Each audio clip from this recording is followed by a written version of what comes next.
Chapter 3 Historical Background of the Ottawa until 1700. Who were these Odawa from both prehistory and historical fame? This tribe has a long and complicated story both in oral history and as viewed by the Euro-American. According to oral tradition and European history, the Odawa first appeared in the Great Lakes region around 1400. When they came to Lake Huron on its eastern side, they came from the northern Atlantic coast. They traveled with the Ojibwe and Potawatomi, but those tribes continued on to Sault Ste. Marie, while the Odawa stayed on the eastern shore of Lake Huron and at places now called the Bruce Peninsula and Manitou Island, Ontario. The Ottawa were part of the Algonquin-speaking tribes descended from the Delaware, whom they referred to as the Grandfathers. In the tribal history of the Little Traverse Bay Bands of Ottawa Indians, or Ottawa people, they have been in the geographical area of Michigan, where they now reside, long before the Europeans came to Turtle Island, known as North America. It is interesting to know their legend of the, quote, New World, where North America rested on the back of a turtle. Plate tectonics are similar to the visual image of a turtle's back, with the configurations of the designs of the plates coming together from different continents.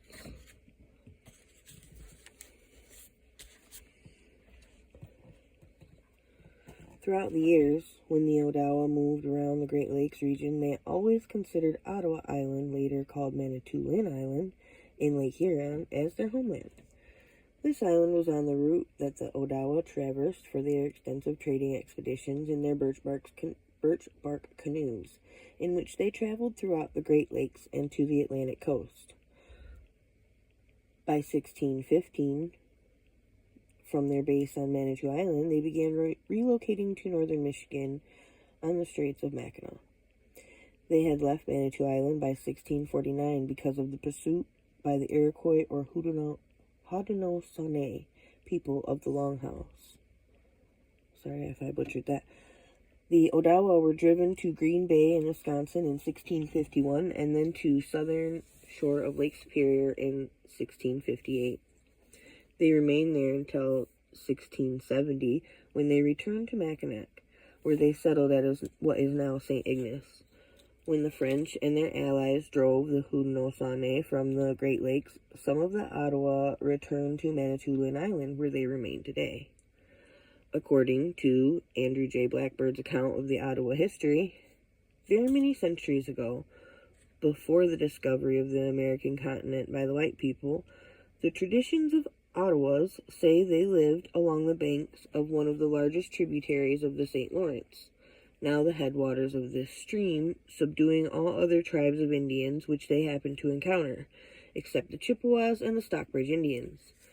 They have always been friendly and closely related with these tribes, and consequently no war club was ever raised by either of these against the other. Their language is of the same root, and they could quite intelligently understand each other.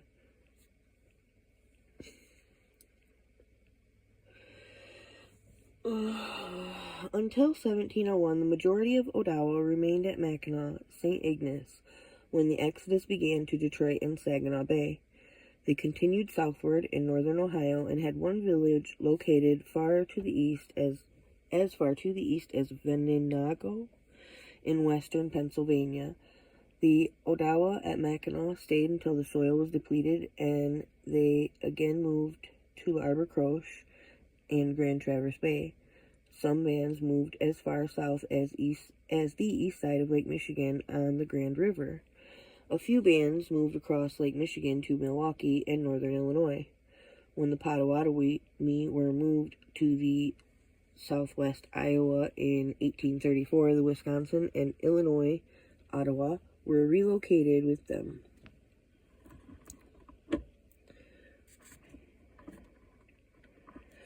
By 1846, they had merged with the Potawatomi and moved with them to Kansas.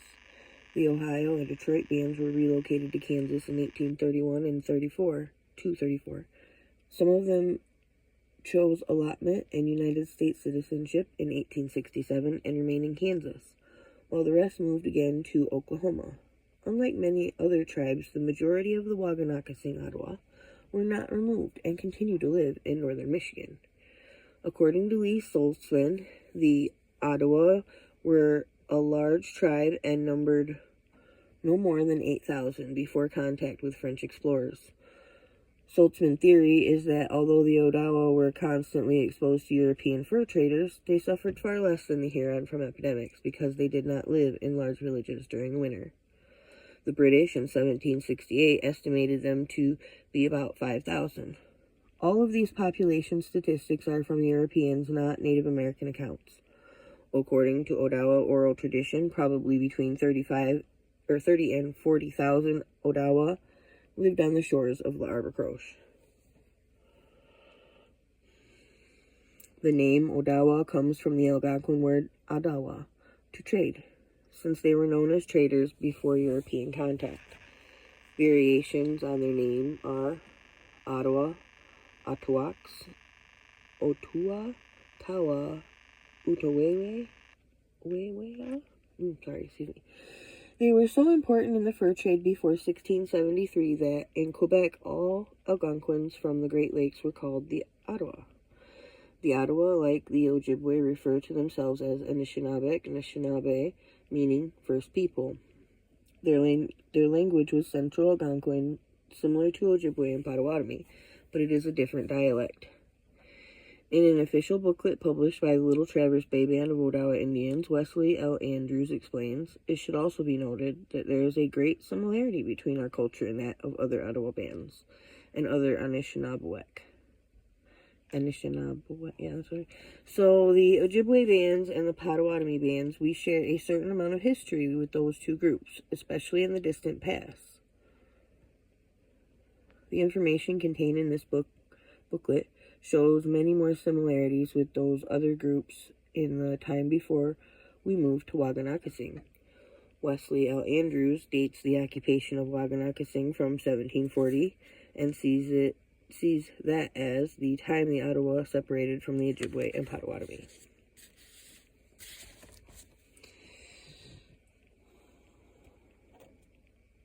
Between 1615 and 1855, the villages and bands of the Ottawa and Michigan were, I'm going to butcher these, Egochikesing, Animawatigog, Gong, Apantigumi, Sheboygan, Keweenaw, L'Arbre-Croche, Mashonee, Manistee, Menwautzibonong, Michilimackinac, Middle Village, Muskegon, Odeduwong, St. Ignace, St. Simon, Waganakesing, Waganakesi, Waganiki, and Waquetonsing. 3 of these villages were included in the L'Arbre-Croche Waganakesing. Middle Village villages were included in the Middle Village, Waganakesing, and L'Arbre-Croche, and 3 were nearby: Waquetonsing, Mackinac, St. Ignace, and Michilimackinac.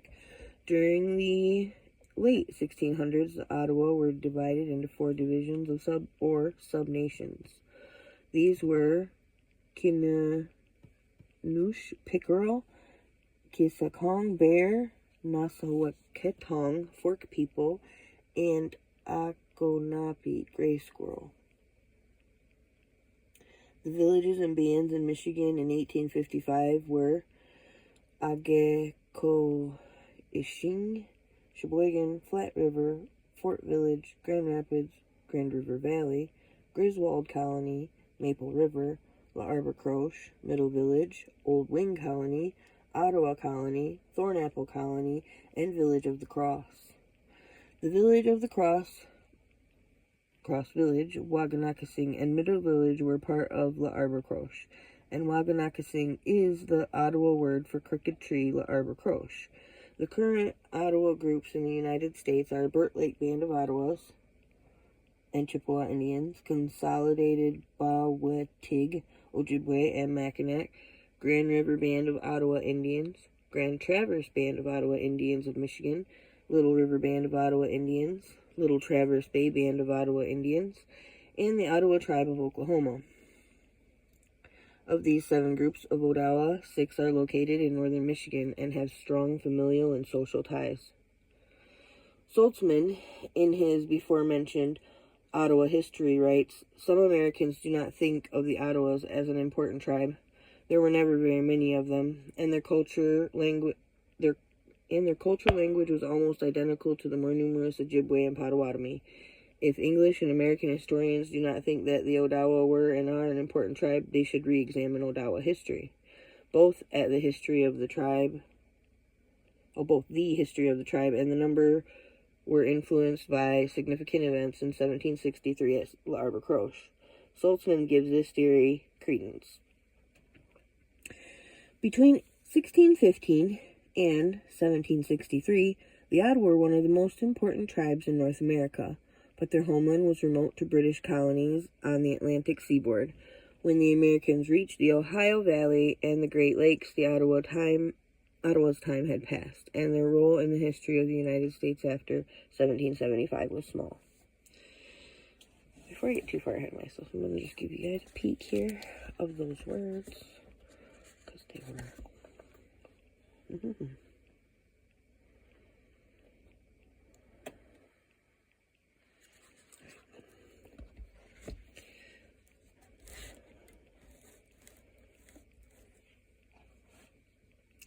The Ottawa were good business people as traders before the French explorers arrived.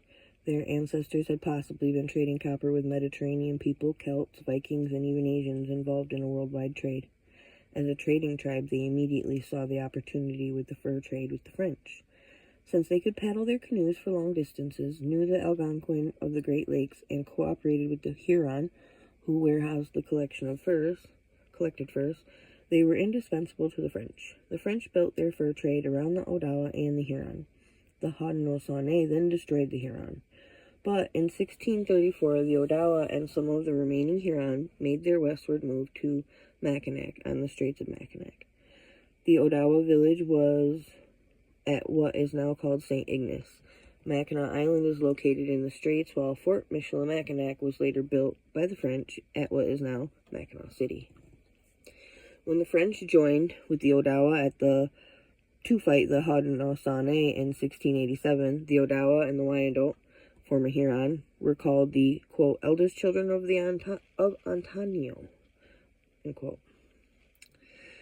by the French governor of Canada when they spoke at the Alliance Council. All listened to them.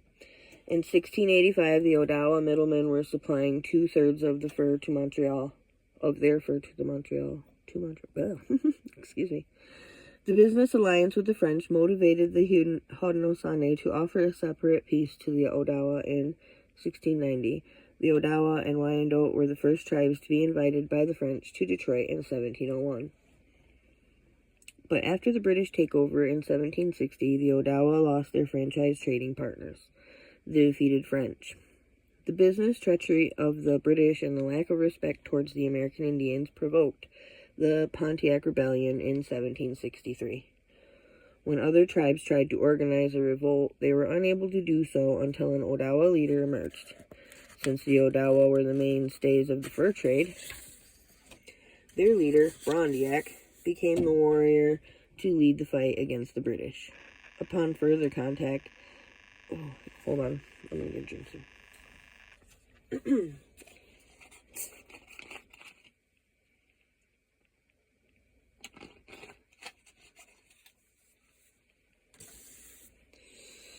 Upon further contact, Champlain realized to what extent the Odawa controlled the fur trade. The Huron had beaver, but the Odawa had their trading with the tribes to the north and west could supply a regional rather than local amount. Also, their fur supply was from farther north, which made beaver coats thicker. The Odawa and Huron were able to form a business partnership in the fur trade with the French. The French now only had to go to the Huron villages, which served as warehouses, to pick up the fur delivered by the Odawa. French trade goods were reaching the Ojibwe at Sault Ste. Marie and the Cree to the north up to Hudson Bay. Some historians believe that the Odawa originally came from Hudson Bay.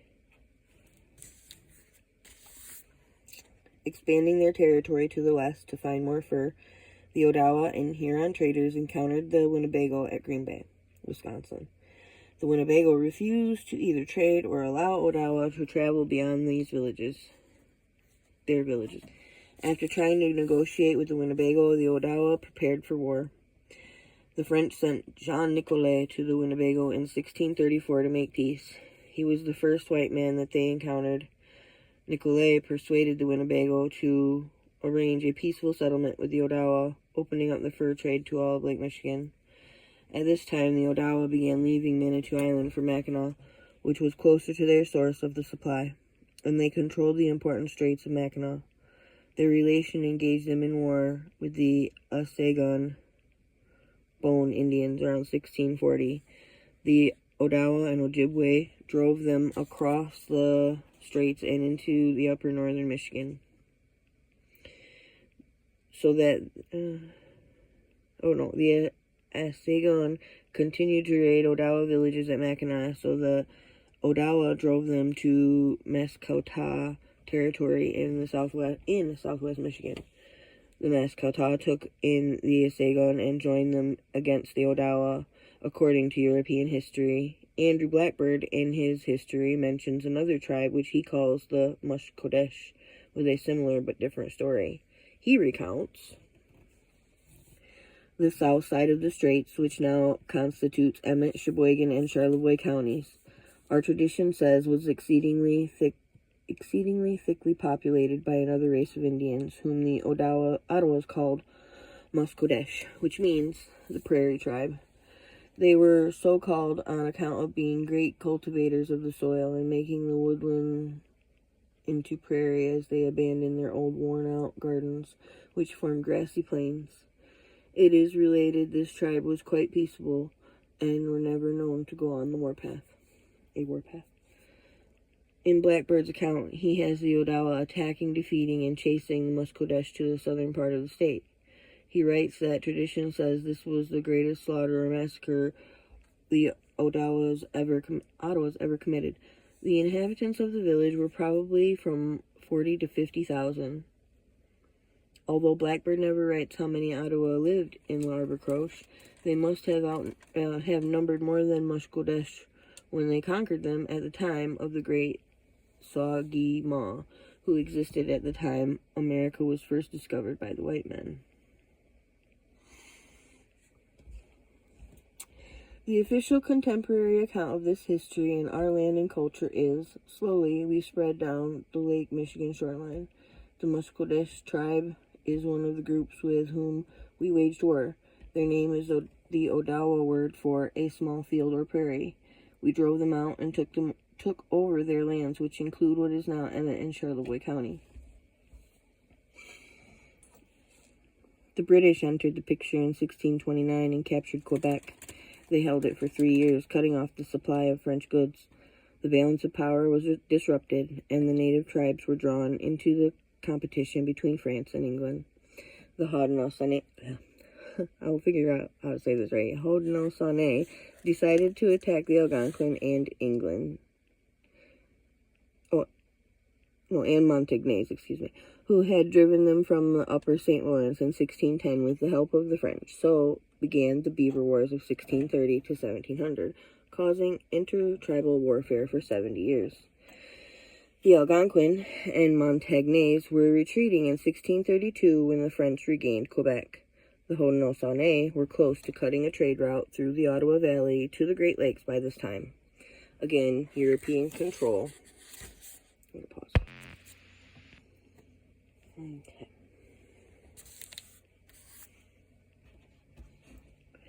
Trading affected all of the Great Lakes tribes.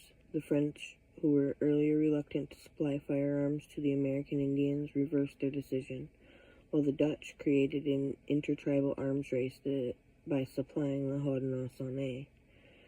The weapons of the French were soon in the hands of the first Huron and then Tionatati. These tribes were exhausting the beaver population and needed to expand their hunting territory, so that they invaded southern Michigan against the Mascouta Potawatomi and Kickapoo. The Fox were the Meskwaki, or Red Earth people, because this invasion had no direct influence on the fur trade. The French did not interfere. Although the native population preferred the French to the British, they were often badly used as business partners and allies by the French.